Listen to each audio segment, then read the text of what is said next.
大家好啊！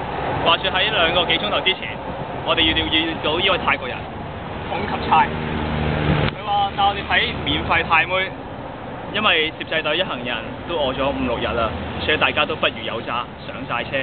點知我哋等咗2個幾3個鐘頭車，冇話泰妹啊，人妖都見唔到一隻，真係大陸，真係大陸。但係可幸嘅是，我喺泰國街頭發現咗好多我嘅肖像嘅精品啦。